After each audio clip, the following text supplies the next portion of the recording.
Udaoge izi baba ni agbo ya na mi o ga fi ya ni e wa. Me ya e bo ni me kiri yen le.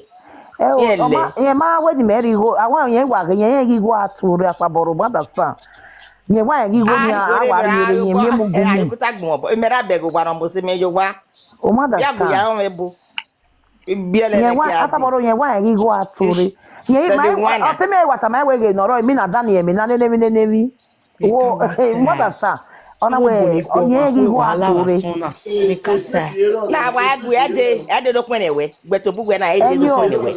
Any of no we let it talk in a party. For one ya. Ogoni to send a request is space error and don't worry no free and make na mo. De me ya to re ba. De do pon ewe mi abata mo na wa ka no ba wa. You will never come. Now we ya you know we drop him. Ba be mo metore mi abe nyuna. He will never come and answer you. Why? 250. Any me go me we fear my. You never mama we 250 with the 250,000. Me 250 na kawa ya gemi. Ya we ki make me. Where you go go mo. Na wow. Awa when them no ku make ya. Me ba expensive for bottom material. Ile wa ni no buy no wa block e. I want to block. We go guy wa ni. If I had to send the proof it go expa. That is for when I you know we do delay say kwa. Yeah, send the proof no. Mo me no, mo pa. No mo yeba. O ha mu me a. Me o ni me yo le. Asaboro understand. 250,000. Just you go the message. Why consult? Then they for when I ya. Na wa tell ya. Yeah, mo go asaboro. He we no go beg na mo you line na. A party to Prophet Atiti. Not your 250 euro. When you go nisi. Euro. Okay, good morning. Naira 250. Okay. Yes, Naira. Yes, expensive for me money, expensive. Me go aba na ya e me kere we me ga gu aba. We na gele we mi we no video e go.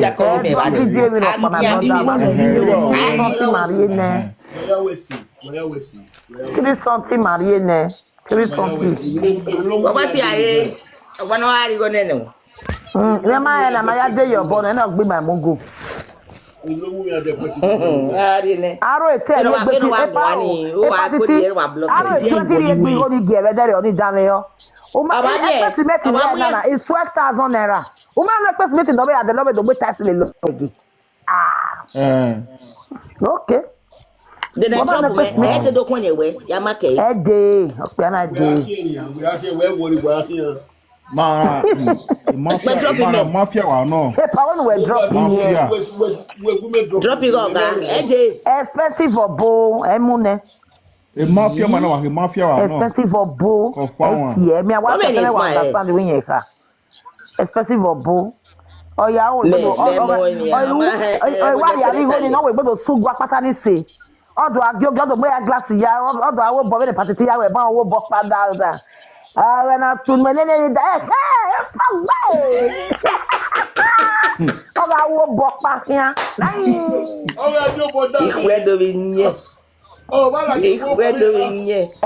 Mama, I know my time. I'm okay by all of them. I'm sorry. My story, Mama. Oh, I'll call me. I can go ahead. There was a Zelena go night. I know. Ora mo bo be gbo ka ni ke ba ye me afa se ri gi mene ya me bi ye ka e me ni ti no bi wo na ya wa yo wa re e me o drop ya mo we yo do mo go ga we drop him you go ga drop it awi you go ga pa no mo go ga we make na drop e ati me go na go na ni ari 250,000 re oh ya wo me na ya wa na eri mama wa do me na eri egie me te so akwa ba wana woni egwa wa ebo ni mekere ose mama woni agwa mama when wa u de phone we you don me comment ye mi gwede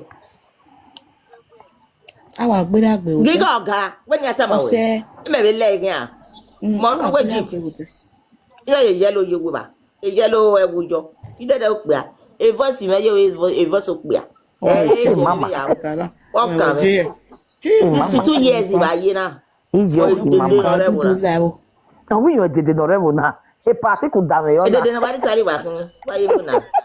26 years. Mama. Ma we tell me back by yaro. Da fun wa no. Na ka wa bi de, but ma bi de sha. Na ka wa bio me ne e be de danki. Ba memo emia. Ah, we need to all. Mama, ose party ti go me drop it. Drop me. Mama, yeah, when you there for where your mama? What to boy Atiti go me mu yin la ho. Go me mu yin ma set MSC. O ze bala.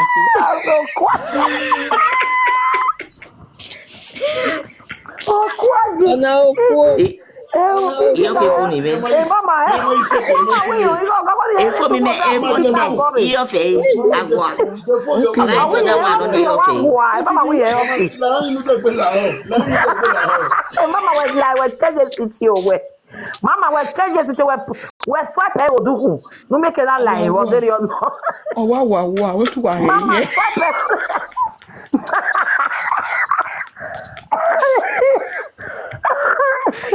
Mama, swipe I Odudu. Ave tie na papa. Swipe I Odudu, mama. Mama igwa lo ya. Eta ma na me we swipe. Okay. I don't do any when I pay. You have to fight. Wa we set na. Mama. Ko tara wa we no baba. Wa pede we boy secret eh. Me. Ataleya. E me kwe o. Ya wa. Oh, mo is 32 years. Oh yeah. Oh, e be kwe o se yi pe 2 minutes gbese. E ma na wa pe na. We are pe wa we ze baga. Me. Odu me ma. Yes. What when you are 250,000? How do you yeah. E na block e o. Where say mama o? What you know? Opay. OPAY. Opay. Ima gba mu eyin. Mi amu eyo me wa. Say yes school. Me gba wa we na. We mu eyin. Wa we set. Atiti no Mama where no wa. Oh where no wa mama. Where no drop you where. Oh we ne nwa ne. You work e call life. Mama ma pa. E call life. Okay. We come allow. Ime idene ni fe. Mama riva. Okay, e ba pa na. Okay. Mi one. Mama pa o. Bia ye we bai. I am fine. Mama, 50,000 naira re o pa de mama pa na o. Okay, ni mo ku lo pare. Iji ma we so so ba de ba we. Ife. Allow that go. Ni mo ku lo pare. O won we no we pa wa wa ro tuto. Na make na avi yan re. Because Thursday must go gini. Expensive o. Eto kuna wari na. Titi drop o na no e Sylvia no ye piki na. O ma egwa sin o we kwe wari e. Isha. Maybe me wa ge ona.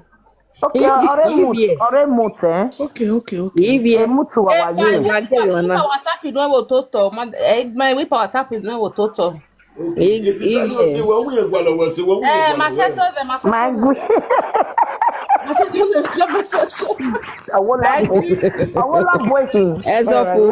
yeah, don't be a news radio. I said, joking.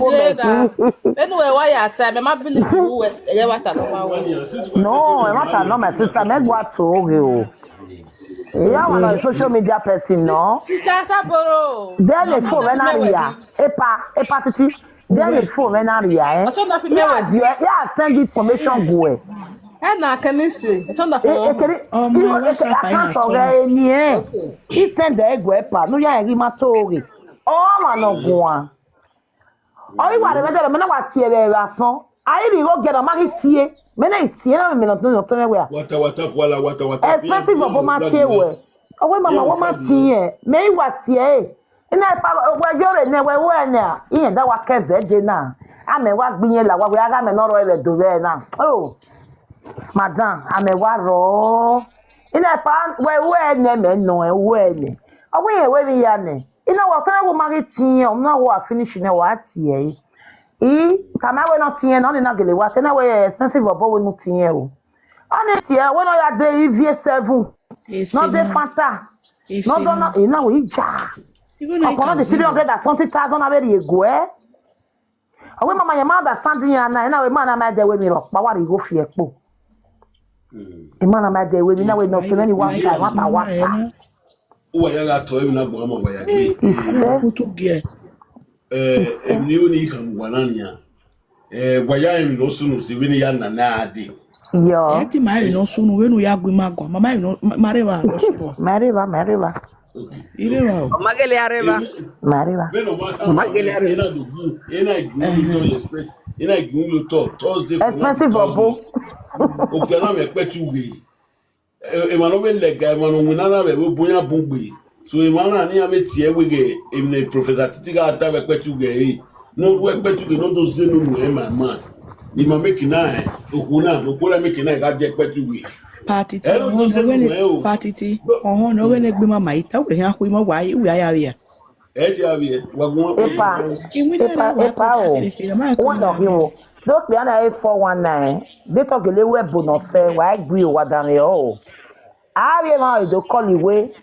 Okay, no, I'm asking no. If you want bonus say na lie, not the do about what they say. Whether we all dead the way out, so we don't feel it. Okay,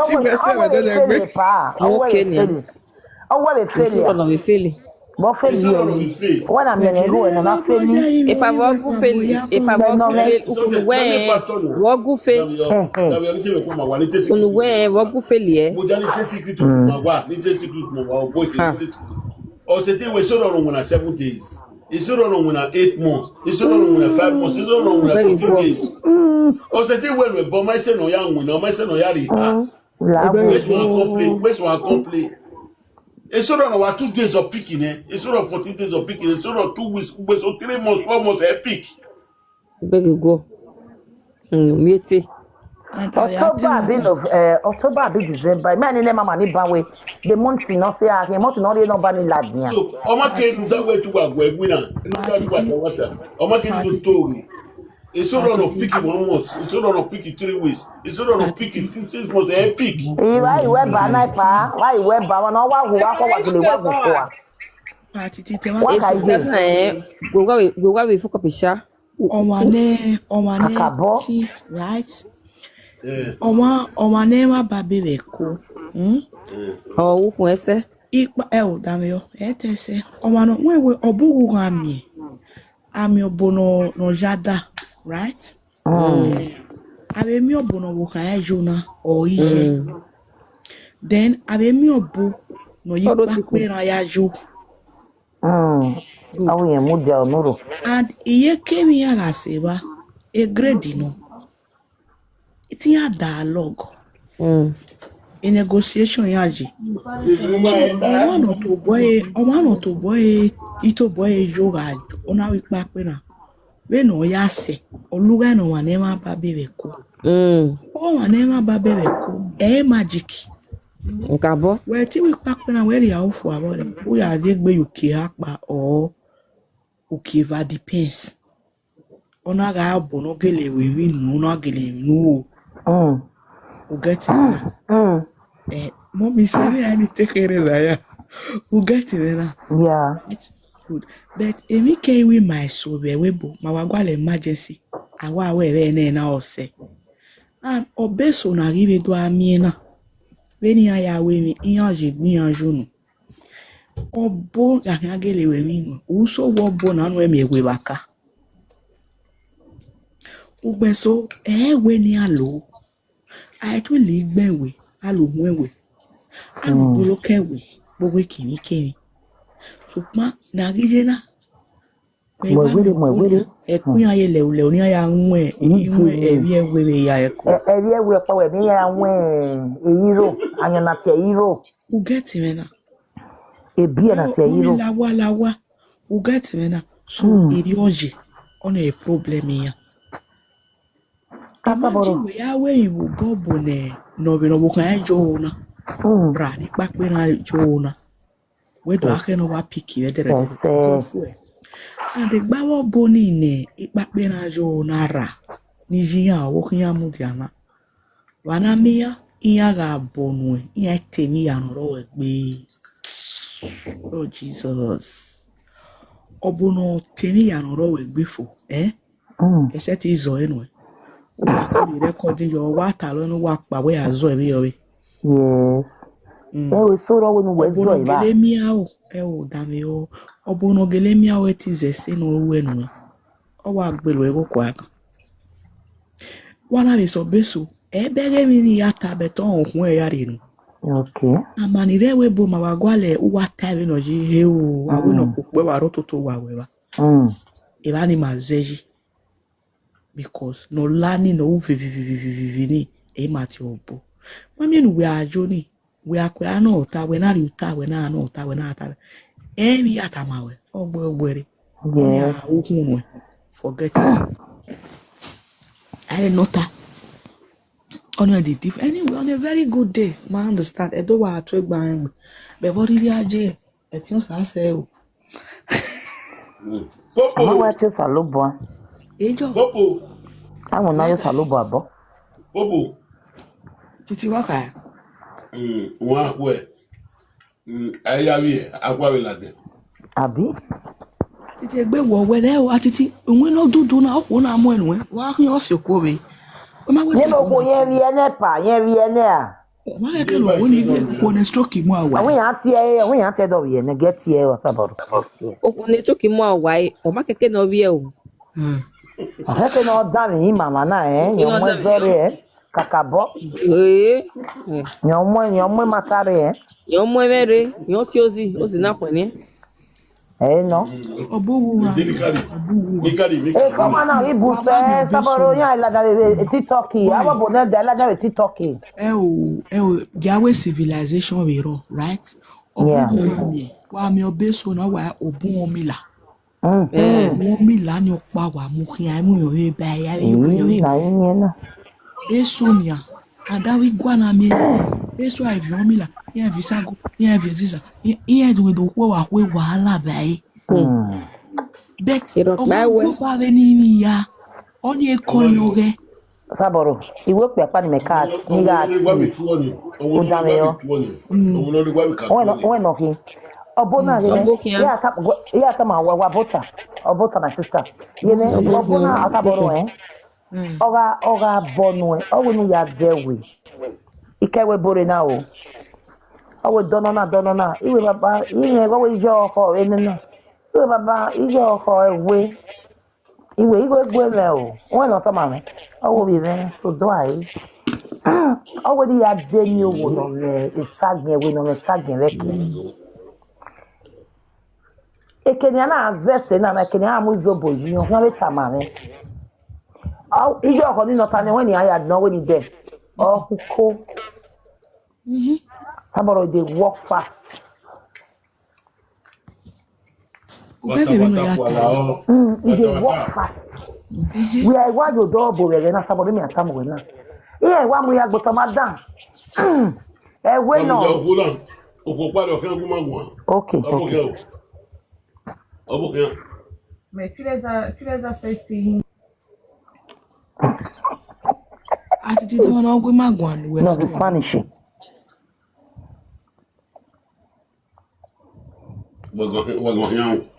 O da ya saboro. Yo kere de Joshua ni ma me ya moeji. Ya tem na. Maybe at an family member when ya him ogwan. I don't care. They are not feeding me, I not feeding anybody. When not feeding a doctor, a family member, I let Ose, si so family no se. Always be me no, cameo. Ose, when no say that was say. Why do pa ite afo. Ya no ma ya ni ya se no ma me kamu na.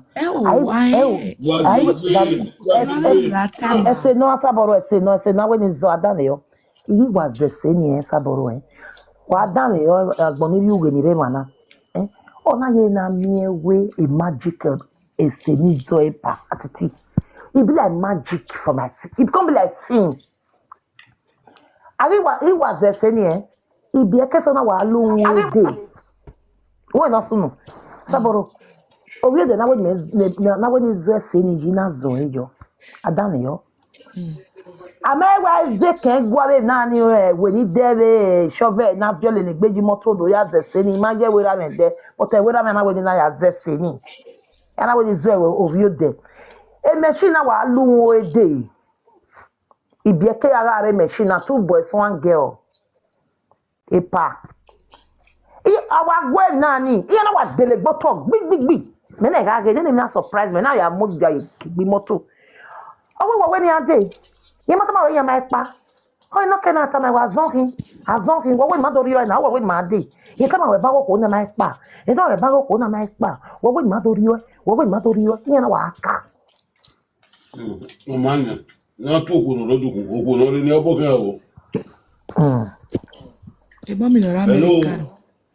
Yo, Baba, call. A moment or Americano. Yeah, to the bar. Oh, yeah, moment. You know, I got struggle when I with the bill. I might go, my brother. Call. Saguero. Call. Sister Saborula, I may send the number mail. Okay, mommy. You do house, man. So that I was a doctor, I don't know America. Who do to me? Idobero Tiosabwa. Amen. So, mommy is a big meritaba. You do a wobo, you bunana. I will see. I'll wear wait, miss. I'll where we have a duplex, you have a ball. We are running on you. Than your mama. Yeah, more Mila. Yeah, okay. Mila. Yes. But yeah, I ate a fair be wow. Yeah, Silagua. Mila no mama no way where you are here the way I way. Yes, anything go away. Oh, quiet. What of Kana? Somebody sing the truth to Already, imate bono horok by Matthew no Gabonia. You are my wagua. Understand? Already, Nage, Eva Sonia. Here you were a biane. If you wobble. Right? A boniveso. Yeah, we better. Yeah, I wish we were a minia where or Madeyo or Mahuya. So, my no lily are you. Who get even in the hiata, Yamagualo dway. And the rest of the Roman all when any near 2 pele so he was 2 pele. If that's where them a boy bowaje while you bow with Kokelawa. Who get even so, a celebrity or boy manager, how can you win a money 250,000 or I go? Like, are you kidding me? Are you kidding me? Can I go any Bavana go Yoma? If I had you, a boss in one, and I mean, Madame pay or me pay a picking. Oh, I get I mean, my sister. Or big no. No, quite why I ran. I have a boy and I was the sorry to say, my dinner or Boru woman. We may one day, you gave me no zobo. A big one, near me, near you do me, my understanding. If no him and no booya like church in him. A pastor so we so that figure. I will learn what you a pastor so that figure where after my figure where we ever were. All see most of us in our like church. I tell me a tradition. But in our bona, I mean, I be can here. He was a boy and I bow. Well, Our bona, I am go to you. We are mere phone, a papa shop phone in him. I say, where. Hey, so I went to the Mario boy. I'm one of my auntie. On our bony bopper. Or that wakita lady, maybe no see all one in river. No, ya wob, no, ya way me also. On a one walk we are me. The new generation, you know where we can cover. When the family transfer, whether they made it. We ready, I want my movie. If you can webore or body they charge him motor no viore. Here now, here we go give you. He go give a phone, you can have a motor or what you chain in Latina. Or what you know, or wire or ya theory. You got cook a family because when I was doing what boy and I wear yagman or decade auntie and lelakpa. Oh no, which daughter? I got that your boy which daughter? But working man, or the key at me. If I am lally, I don't want more, one the property I not say here. If I knew home book with me. Because they will take you out of your will. I'm born. They are very few because you go down to Muya Yari. Here, Tori go Bira. Our boy will rape you. Yeah, I'm also well. The way I'm watching the Euro, a better Papa Mujuna. Oh, Baba, the celebrity Baba. Why not lay down, Baba? A better way Mujuna, yes, in the Euro. Here, don't just shot Nika. Here, I'm hacking, but I'm with Pierre, I'm with Ragonis, whatever. Here, don't back us your way. Before I'm your Boverio. I will see you now, Baba. I will another run. Yeah, I want to knock away Bori. Before I take me Bobo video. Obey a law. Oh, I didn't want Our boy be better. Our boy, I call Baba. Abu, you our boy be better. Hey, yeah, you know, boy, be back. Atiti, why you were late? As I will let me add, will let me marry. We are boy be better. The way they were betting, you know, Baba, you must pass when I was the baby. Yeah, Bolade, I be better. Agana metana. Yeah, look at you. But I did better. I worry the leg here. Exactly. Me, at the better, Baba. Obuga gari company. Ugo ya ken laga wa, but of yan you of the battle like a bookman. Oh, you back, no gari you. Mommy, gala, oh, you may la wo la. Yeah, you never bought with the leg here. Now, wow. Why at in you play, but why at any, why at any celebrity waiting? Celebrity of boo. I join my luck, Bina. Odudu, la wo. Imoni manka abodu emi ma mwe gbego ina. What is it? Thursday we na ka do come ma. Nu ya we no ya we solution go pe ani ye. We no gbe ya na pe ani ye nu ya si yo we egun ni ya. Okay, party tibu dana o ko ni ya ka ma no ya ka be nu ta ni ya. Ti ame ka ma we pa to do ka ti we ne gbe alara ya. Iya wo ga ikamagun ni. Odudu even you do come meni. Even you come meni you ain't to do kala we no ni ka mi odudu ne no dudu ka do one. O wo we no oguna do bodo odo la jan do ka. We call up the bros. We ain't call it by social media. And my baby no so say. O we social media we call ya. E manere social media we na ave to ni Kabaka ya call. We no o wo ke to ni Kabaka no ri Canada ya call anybody no social media. No the master planner no ga wo we to ni Kabaka no ri Canada no we to ni Kabaka. Atiti awe ma so e. We ni awe. E we ni awe Hey, tana me we whatever. Okwesi wanakina mabe no jawe. Iya. We make our go we kwalo e nani. Yeah, na dala wo ba we. Wa sasa buru be na o. Be ba si na imecho wa fala. Iya, what ya baba? Oko. Iya. Logo me boy. Popo. E be na gbe ayo dukun we ri me be yo dukun. Iya weluga o. Popo, yane popo. Si wani ala. Baka.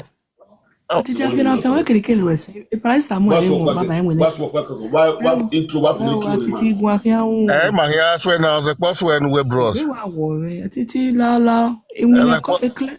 Ko na mo. Le kwa call we WhatsApp is when we. Iga boy.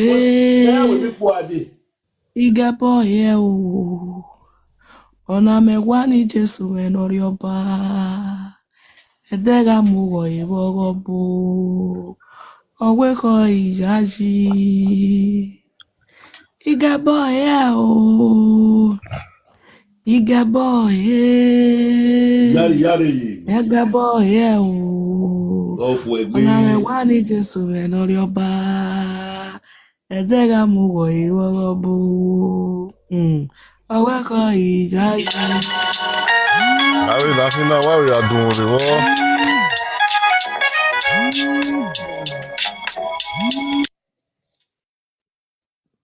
Atiti we gwa mitu we gwa mo watu re gbe wo were titi. Oh, ogwa mega fún gbé wo sege. Gbe wo na ne titi. Mega fún gbé wo sege ma gu egun han. We ti we gun egun ka we ka. We se je Big Mary, mo Big Mary ati odukun la wo se me no se.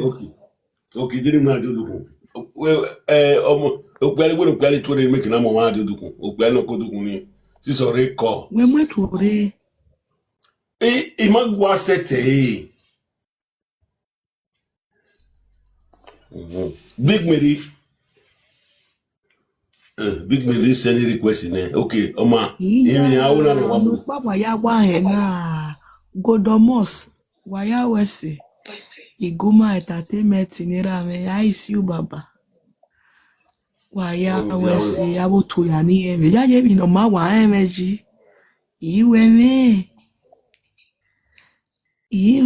Godomos. Ya je mi no ma emeji.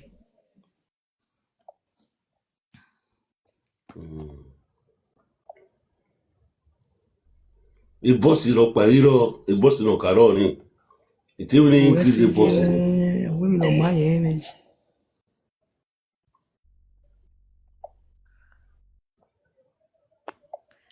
Il a que conversation Atiti. We are wa tali tali be be ya me we. We wa gbin aba verify what we at. Oh dia.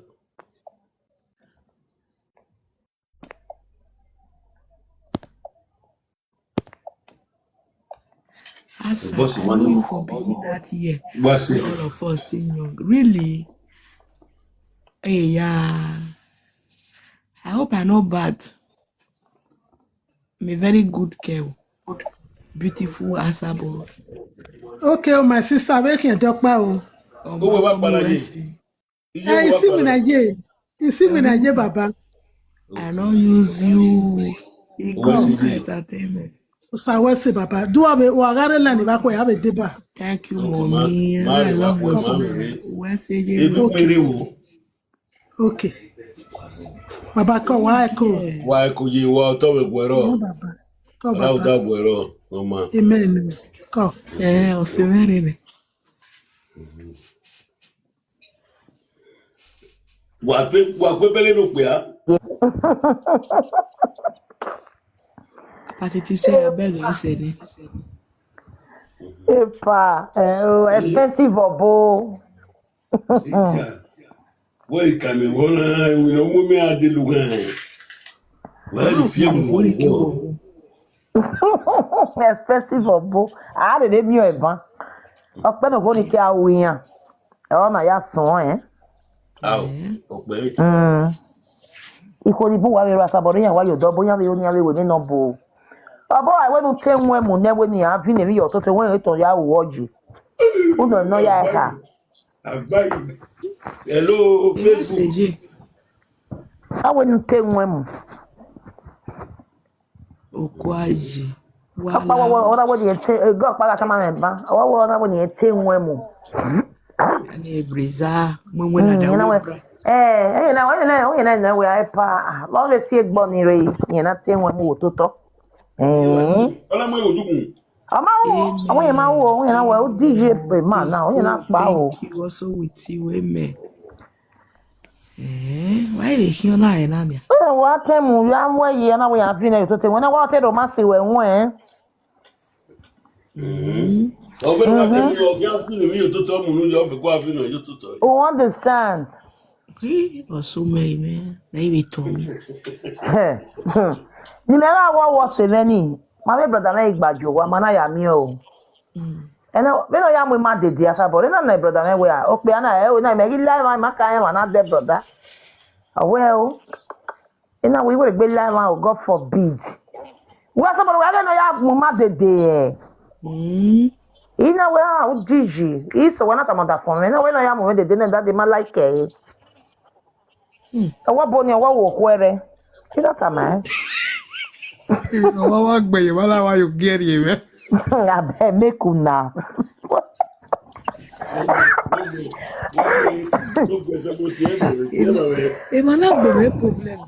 Kakabo. I am going to native doctor. Same. Where you go to church. Same way you go to church. The same way you go to church. Then now, it's normal. Daddy Gio, where you go do romance. Pastor Lord sleep with another my wife. He went on a leg, man. I went, he go down romance, Tondia. We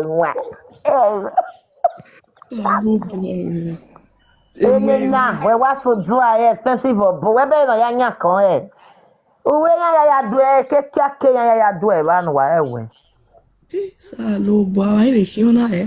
Abobo. Ni only hamwa ni bi e mani bi e do so. O ba ato mi na gbo ama wa gbe e na ye. E na ye fi we. Kakabo. O gbe na wa mi na. E have the gbese Saturday or Thursday. Iye wo ma ze we ni edopa ovedu la igbe. Kakabo. Onye do la igbe. But when I use the gbese Thursday ni. Me one was said that if I did that this every when me to give a opinion those were oseti me bason. Oseti mo kwa mo bo timi o gbe ka ekwa regun a. Oseti we uke ye gi o ma no timi o ni to bi we video so pa wo. Do mari jere but o do di mari jere e na woni kama o no lo ye ki. E me na kama o wo ge Tony Kabaka no re what in the Canada. Ne Tony Kabaka na ya ona vi mo ya gwogo wa no na lari opa. Na ye na no make na jere oku no dekun no do why wo we. Ami no jere o. Ona bia boya jere. Ami na jere. Amina jo, ona bia boya jasare. Amina je, ugo gadu ebo, ugo gadu ebo, ugo gadu ebo. Atiti gbe wo gbere. Now what? Easy. Wa dame ho. Ibota marie. But I might togi. E mata mata. Stress ibugbe we bu awa. E mata ma wata. Doctor is a bukun no. Wapi shop wala. Happy na pa we buku. Happy na. Expensive obo. Enya imu ene o yenye. Expensive obo.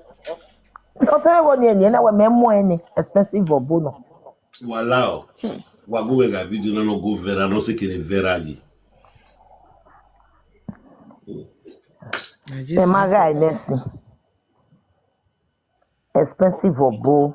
Awa mi kiasu We yan wa no asaboro we wa se Nigeria na ni obo no we di wa ya no we e pare yi me o wa mu ya gbo talk pata ya mo were e me na yan pa we e pa bu were o fe o we me ko madam we ata na yi we ma me obo no we no do ri o fe na e bu were o si pa lo o wa so ri e pa na re je for temo ina wa bu were o si pa lo ri o fe we me ma be obo ni me wa ta we de ri o fe ri o si pa lo ona gere ma sio awu ma be madam ata o we do bieri o sipalo eri o fe ina we ona wa me we wa no wa ko eni go we awa yan bedo egbe wa bo ni I don't know eso no manewe oga negigo ogwe ebi no rewewe ona wi na pa we mo gu we azem na bu we ta mo gu we aba ebo no me wa gu yan gun o me mo ma i wa gun yan gun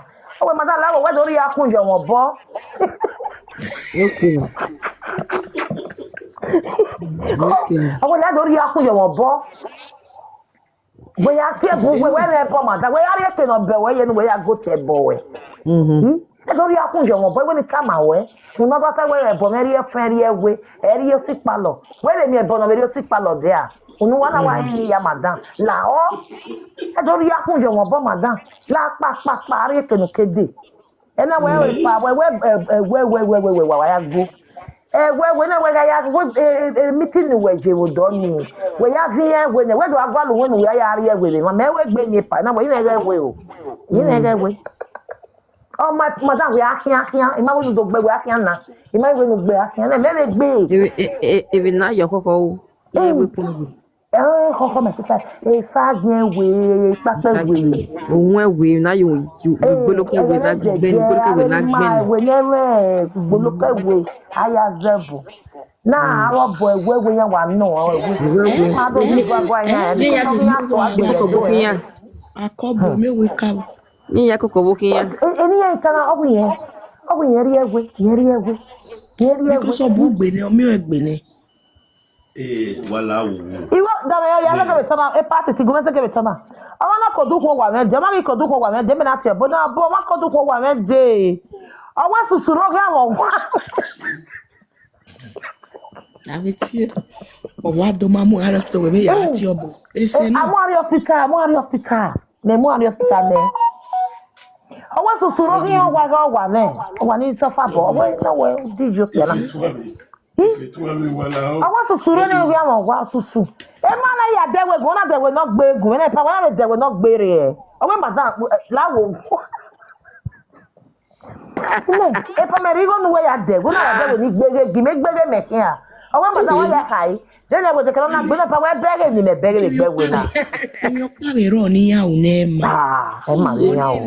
Iya go wo kan ya dore.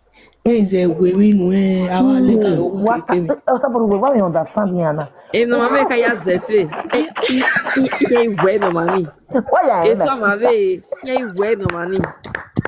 Lo bone e sa baba la. Ya ri go ne ima wa gin ya wa so na. E un ya wo ni ya wa. E so mame e we no mami.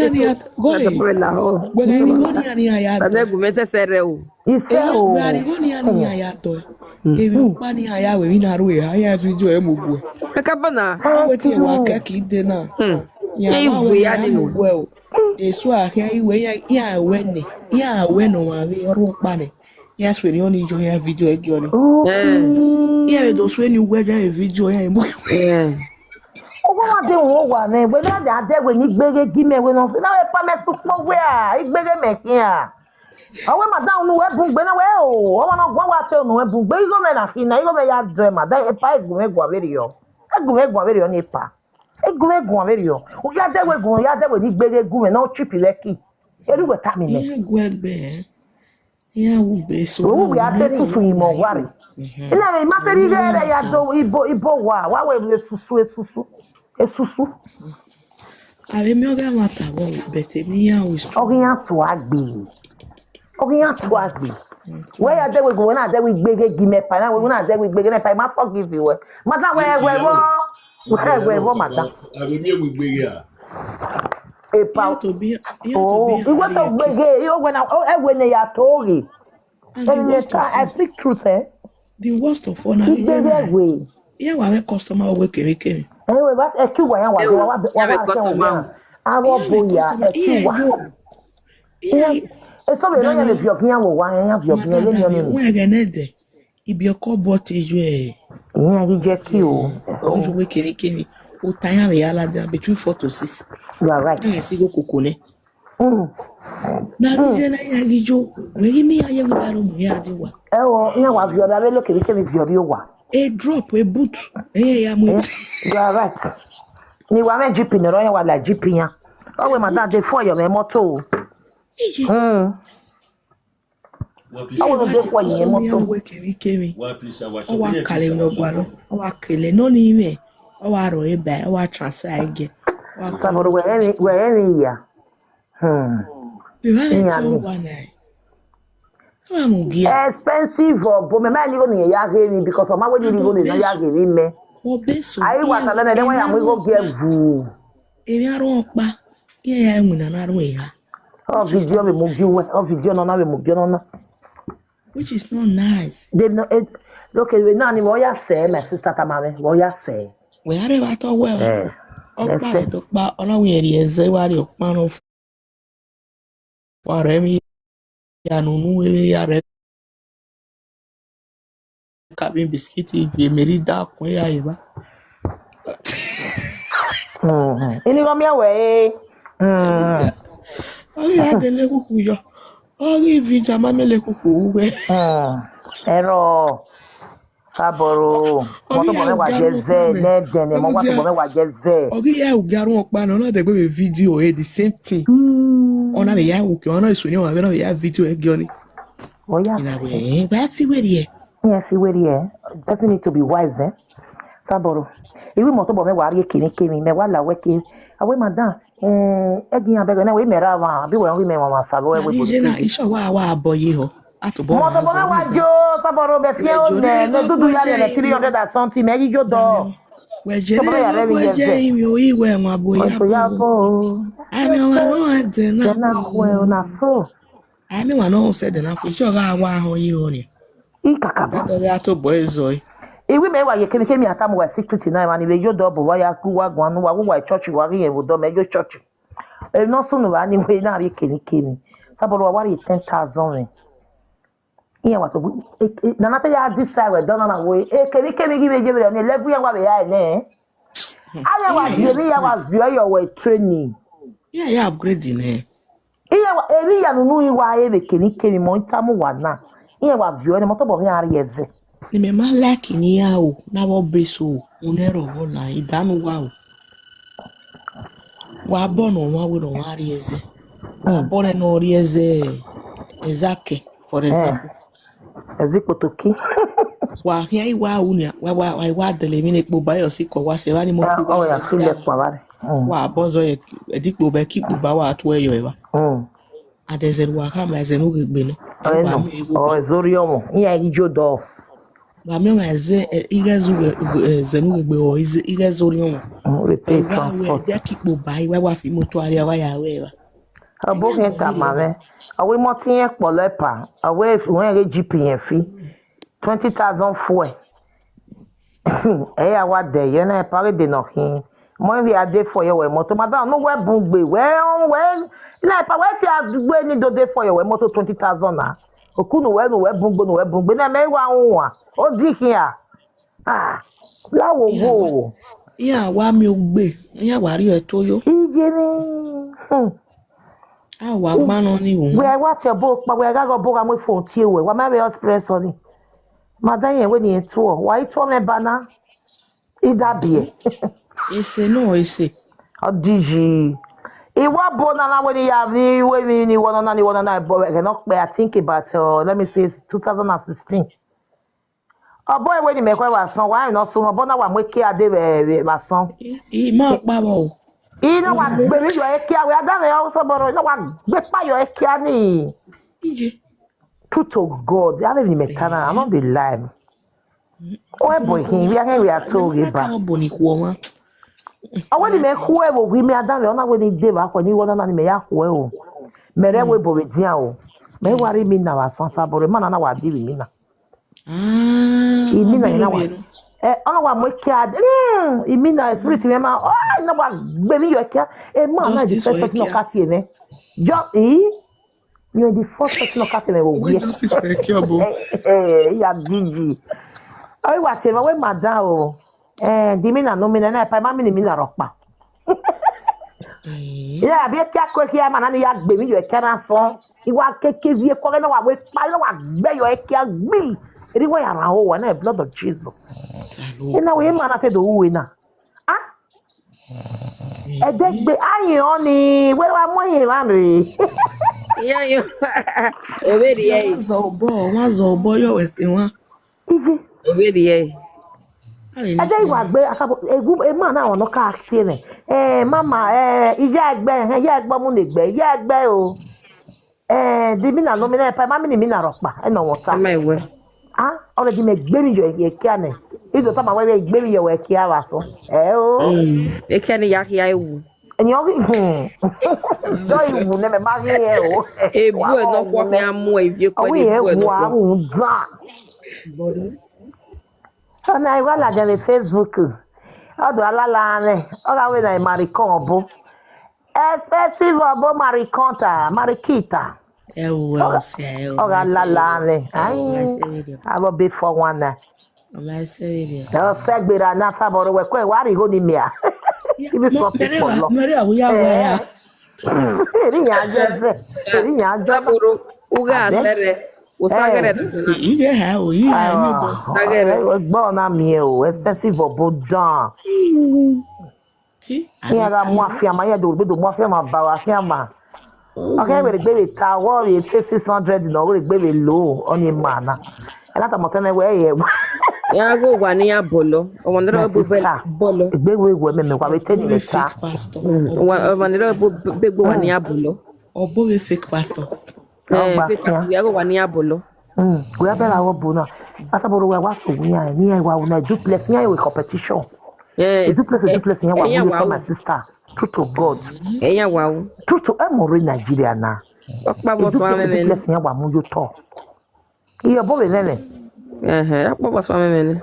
Ebe mo ni o kan agbe, ebe mo kan la igbe. Itana. Oni ko wa mere. Egari eri awu ya. Egi no me ye ko anota. Anya na we ma gbe mara.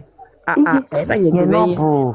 Ena would be the best of Marieva. I mean, oh, what if for Jesus. Ya mag back ari me ki. We no ya be san working yogi. Na wo boni we kwere ya. Girlfriend won pata ma me ban wo iwe. Ya na do ba wo bo. Na wa say, ona wa send a PC ma e no marry e ma ni ze ye. Mudani kama titi na taba. Titi. Edo ya hu ya wokpa wari efu ani.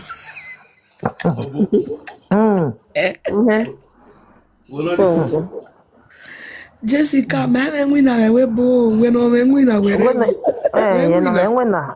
Gbe wa we wo, me atama gi me nwina, wo pay go wa me. Mezegbe, o be ri account no balance abani a donate ni. Ezeyo. Now you dey pay my bill. Are you pay my rent? What's the problem? Ewe ne pa mu no mute. E pa pa yo ma mute.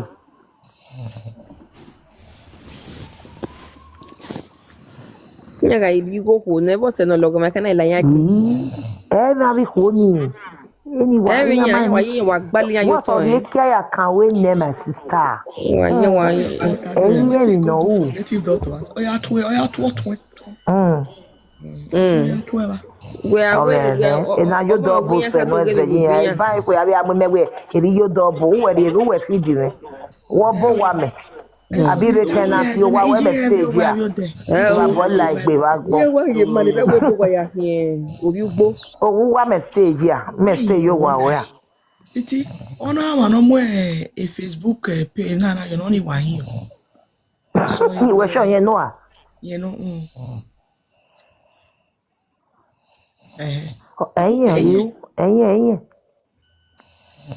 Titi asiko we ba won abi eken weje ba.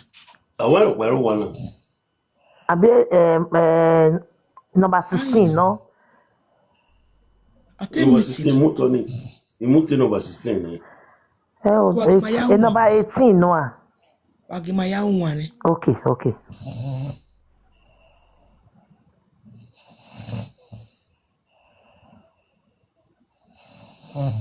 Ese na kinya wa mukana. Ai na kin. Number 6 be mute.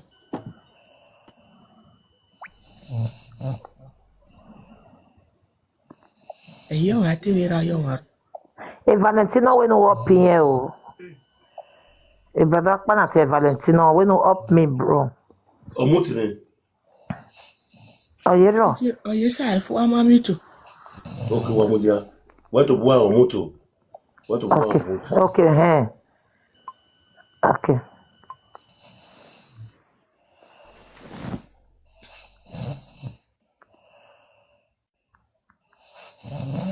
Titi we show guy pa yo ye ku we na ni.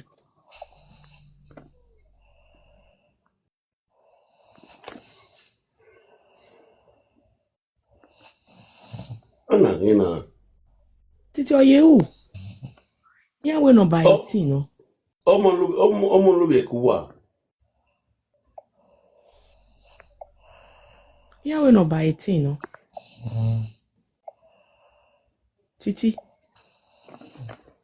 ya we no by 18 no rock ake so go me. Bien. Ake se kini me jina bien. We na obo spirit.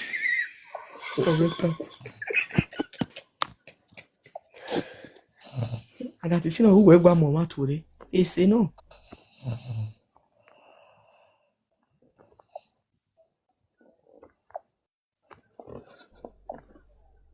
No get spirit. Titi no by 18 we my team no by 18 Tori. Omo se ti Tori. Baba. Abota. Ayé na nìkan wà bí wà wo ìráyè mi wà tán sí mẹ́mọ́ platform wọn bọ̀ tẹ̀ ìyẹn mi wà tá bá kàkà bọ́ sí mo gbèrè ọ̀sẹ̀ yà tó wà ní gbà. Ẹ̀dọ́ wẹ̀ ọwọ́ wà ló máa mí ẹ̀ ọwọ́ wà ló máa ó mú ìdáná máa mí náà yé gbé tàí. Ra ẹ̀dọ́ wẹ̀ náà máa mí náà rúwà ẹ̀ ọ́ ti gbẹ̀dẹ̀ bùjá. Ẹ̀mí yẹn nù yìí náà. Osalobo awe ni ka owe bokpanya inoji mayade kakayo unda minana mino buna owe mana do take care na the Bible in the Bible ya ka we let's go after my father's business obune dede owayero kwa oye metobeno wegu egwa oboye yi.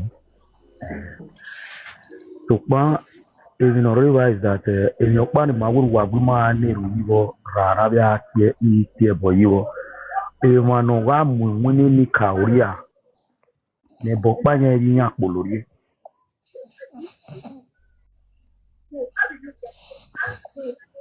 Understand because you know what any go by a not taban. A majority of the notary, Imani Bundo or that platform in any Kabaka Kaboy and Burua Talo. Okay. Yeah. You imagine where our boy run or your bar. Very sick or where every no Gaya Mosi Ra. Every I am near Oku Ayaliloku. Okay. The Okuni. Vient a bon so ira montelido. We no bo we no he. Una mwemo kunya ugbene aseni ni kauri mwemo. Owari to. Okay. Owari to because if no fear etini ni kauri mwemo do ya uwa no maya yi do ya dolemoi. Eni do ya fear.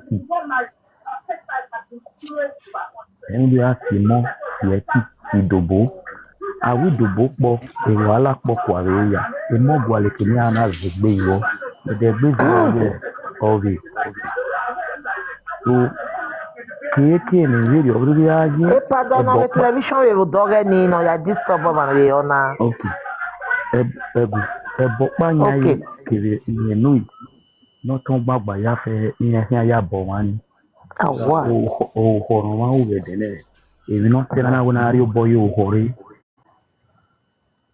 unwe ga gbegbe unwo mo no bia ma gbegbe unwo wo ma gbegbe wata ni and ege na iji na na ohoro ma u eri mude na ka wu no kidore o da wa gbona o na gari eni ka o bo panye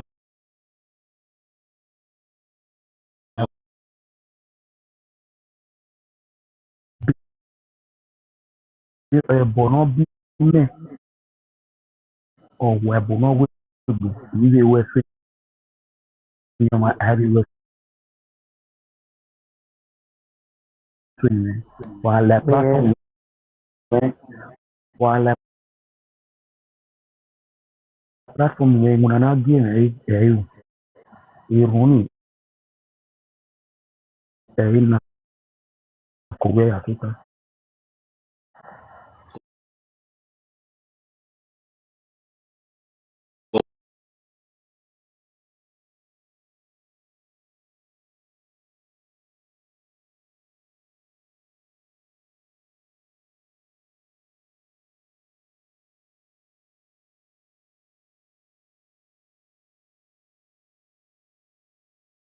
Zobo owu we ina to zobo ongu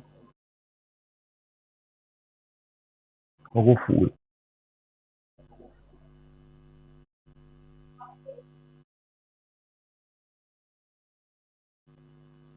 So what's it? ya na uwa muna ohemo wudao. Wa bi ya zi mwana bi we enika ma bi ya biya. Wa bi mire ya emoni ya bi mira omuhu. Ni ya bi de emuere magena fizobo. Bi ya ga bo bi kunya ene ya bi ko riwa. That's truth. Ẹ̀sìn bọ̀páyẹn enika oya gbẹgbẹgbẹ ẹ̀dùn ya nire na. Níjàre ra zọ̀bọ̀ àgbọ̀nà àmàwọn níjàre ra wẹ́bọ̀ àgbọ̀nà àmàwọn náà bí mà ya ra rẹ̀ ìtọ́ rẹ̀. Àwẹ̀ má ra sèrè nà bún. Mo ya pété wẹ́ rẹ̀ ní apẹ́gbẹ́ náà kẹ̀rẹ̀ náà yà mú 5 years. Ìwọ̀n ni bún wa kì í ọdún ẹ̀bọ̀ bẹ́ẹ̀ gbé ládùn church. Bún délé ní níjàre bí ẹ̀. Kakabọ. Mẹ̀rí àrísí nẹ̀ẹ̀sìn.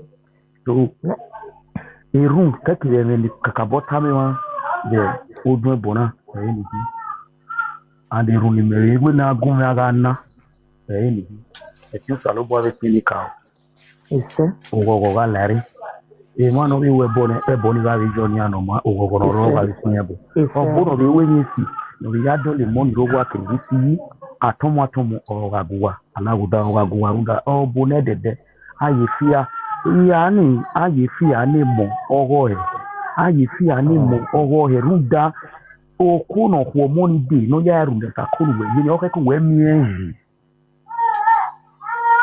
we ni en udu zese ni ne isira iwe odupon mo madupon runda kan mi gbe ta ma mo igbira ni na ga gogo kan o pawo odo olugbe de ona do gbo we si so eke 2 naira 3 naira obu a pushing the platform ya obu no wina e call customer o ga bonu udowo umawo awe umiwo ya zo e umamiwo ya zo to ga jo no ma we mo we ga yan obere obu ne mu na no depend on imunani ayari ya ko komo yari ikusen o ya gba o iwe ba o ba ri fun wo ti we sisa ko ite mi ri we obere you is bound to happen. But when it's well, no one muna. Oh, one of muna si omega ya duone. for where? Uwese muna yaro tene uwese. Wato ofu ebuno ma. Wale runo kwa osene, wale runo kwa osene. Ise. Ofu egbe baba. Ise. Uwese. Agree especially to one of by origin. Wadomo. Yeah. Ogbe kodo kuno je guno fani. Ore wa ni se mogu.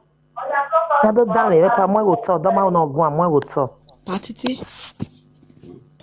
No tane wa go guys. Mare sade ba waya. Imi ti da mi na je na we de no se this time be no water so de waya be are. Ko be waru be wa to he. We beru wa boa. E we tabu wa story mi o ga be do pa my brother. Me na agwale. Bo pa do bo. Ni na agwale. Ni na agwala o. So me ma we ga ni na agwale gbe na mu me bi mana so me na ya. So me gba ke mo wa be se TikTok na wa be ta. Ere o pa ya lele me we oboye na o ki problem mi ro. O ni ya wa re ni years we ori on mu. Na okay, in ga re mi years na o gba calculate dey wa re mi years we 240,000. Jesus, agbata. Na we. O to ni fun na. Emina we ona be gbagbe na here come 240,000 okay na remi years any we because ya mi moto ya won ta le mi gun o we den me mo gun ina we me o ko wa zege wa gbe mi sage no gun ya gwale obuno we gbe we agwale obuno me ogun no we gbe na wa gbe mi yo ni na wa gbe mi sage no ni 80,000 mi ya ga 300,000 mama si ya ka wa zege wa ze bam before akedo wo gun hime so I ke wa we ni ya na yari ba 700,000 1 million na ba then me na do ti o si me wo wa o na wo ko gedije baba ti ye pu only now we wa me go mother here the worry and worry me here e go mother na wa mu dia na o si so I get said up na we dey 10,000 ni ya moto ni ya na okay problem me na 10,000 ya na like transport ya na ya receiver o we arrive ya ate me video call me no wini wina so do video call ya na ni ga ke ma bi e wa fun na ke ya na gele do say wa mo 4 o'clock ya na do tie me the woman who wa no who wa na hina so ta ye ne palace wa o go na with the problem ni me na do ka me na me o me ro no ja me hia ma wo no ma we fear anything always so we we name ma be ama we me we a won e me here ni here na wo ke problem ro ba hia na o we ke waka so we ka wa vi mi na we me de we ni to ka wa vi mi na okay me ati efu we okay we te me do we no we oni me rie no we owe yare 5 million re owo ni oge ni are ni 5 million owe den igo na aya we ni na be mi ya fefefe oni degberi another like 6 to 700,000 ya we den no ga wina if 5 million we because that 5 million in here veni ima agben be sign o ai di malaria ni yen ya si vele lo ebo ya fefefe no e do na ya but oge ya bebe sign ne woni then he can pay the money na ya we Nenemi, and I could let him, agent, and I could let me la. But he said the church in the only know, they be like Muslim. Muslim may walk in her.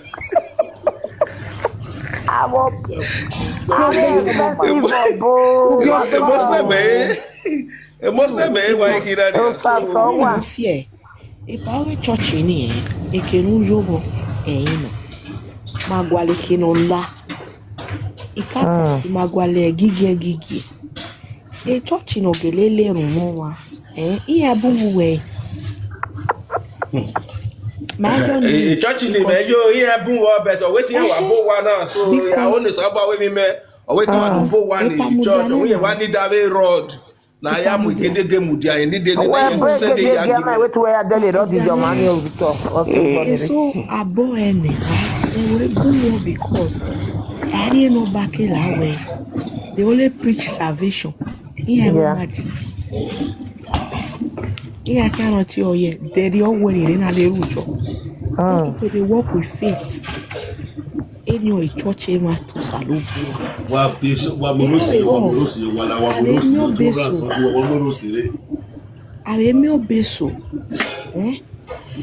if I greet you, good evening. No geleo be want to salute. Obuno enwina so kuma na ije na tebe ebi no be jere na bo do fi weri e so we aga nwina ne manire we bone na do sese wo ma ya pa me pastor o get me na o ye so ka wari go no ro ni o gi nwina ma enwina obunwe mai no mommy Magise Owagi yen. Osi mebe webo wana introduce me to oni we ero ya fi ya. Okay. Make that scene na. Ero we ya fi ya ero. We area we 50 euro no ya na wa ya fi ya. 50 euro. It is something. I mean 50 euro what do you make when you wa ya fi ya 50 euro we wa Amadu the 50 years na wokedi meri naira no we yeri naira we ero wa na ni be fia ya eri ero obeso wa we mi eda one my brother 419 we adobo ye no be Nigeria ya tin we WhatsApp o we wa ke tirera uno me ni agu no almost no we ke tire we do ga ma ke tire wo ma we go ni ya ge mi o tama we eso wa we dodging ya we Nigeria Una gyo are o we ekwe na voice na record them ni ya Ime ashoku when you get me man aye we boni man winning na no we wa me atam we no sunu we ore church no ka me ore church. Oga be prophet ya agbunu yo wa ya wa prophet na but he agbunu yo ni wa se prophet ni ya. Wa we prophet na office ni era aje. Office ni era aje. Ona ke ba di connected speaker. Ona ke ba connected speaker ya na connected ni wire lu woto. Ona ya aru office yen wa we dan we ko wa odo yen wa rodo so we guys say the hall ni wa mi secretary ula we wa ilawo tota secretary no we wa tie ni wo kan gbon yebe me ni ya no we ni when a prophet hon be guare wodo through speaker okay so yen no we wa tie ni wo ta ma we the reason wa agumi uta ma ogbon yoto owo ke na wo number 5 so yeah, what's your number 5? We are made that you do where you nowhere some information about yourself in there. So we are one in we are number 5. Where I made that. We are gonna where here la where I made that distance, you know. And the daddy married dear, Sama wa him, you know. So we understand. So we are well like the room here where daddy kawa. Daddy kawas one boy make we we wa beg we no we road the we dey beg we give me no sunu that way no ya we ya re we ka wa okay right now we ma wa discuss now we bonokpa so bona wa ri we now so yen was akonjo we yen no water yen so akonjo we wa we just information go here make it for no need to take so where do so again I might do ya knock on again no next secretary gani on do we go no settle in o mai isa ni man wa collect mugu kakabo yen do ya knock di time we pastor secretary no do knock woko e go we wa mi na o too much gbe we be settle in me wo yen mai settle in say only ya knockage this thing my gele save job agi drag wire la ja woto we am wire ya wa ton le woto wa le lu ana ba smete baby areji you speak ala ya roto to don e pastor wa anything ya ta we officer we don ya down we tempo yen we do areji you understand so on we me church me ya we na so na sunu be church we dia na me ya le my brother, maybe so I really love the church because I was physically Buima de Muslim with 30 days fasting your mama waji. Okay. What is this alive? Over hero. What's your boy? One who were we both with 10,000 where you have fear. The power you send that category. 10,000 power fear. We have fear. Where are we?